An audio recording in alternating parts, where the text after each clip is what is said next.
Prithvi is a good friend అని చెప్పేసి అయితే ఈ సీజన్లో అయితే అనిపించుకున్నాడు.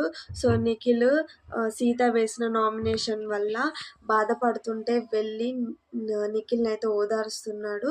సో నువ్వు ఏం తప్పు చేయలేదు అని చెప్పేసి అయితే ఓదారుస్తున్నాడు. కానీ నిఖిల్ వచ్చేసి నేనేం తప్పు చేశాను, నేను ఎవరిని అలా చేయలేదు, నా వల్లనే వాళ్ళు బయటకు వెళ్ళిపోయారా, అది ఎలా కుదురుతుంది అని చెప్పేసి అయితే నిఖిల్ బాధపడుతున్నాడు.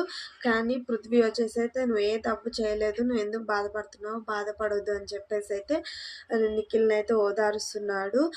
కానీ Prithvi is a best friend అని అయితే అనిపించుకున్నాడు. సీత వేసిన నామినేషన్ అయితే వేస్ట్ నామినేషన్, అసలు అర్థమే లేదు. అసలు నిఖిల్ అయితే అలాంటి వాడు కాదైతే చూస్తుంటే కూడా అర్థమైపోతుంది. అసలు బయట అయితే మాకైతే ఆడియన్స్ బాగా తననైతే ఎంకరేజ్ చేస్తున్నారు నిఖిల్ని. So Nikhil is a good gamer, ఈ సీజన్ విన్నర్ కూడా. సో మీరు నిఖిల్ ఫ్యాన్స్ అయితే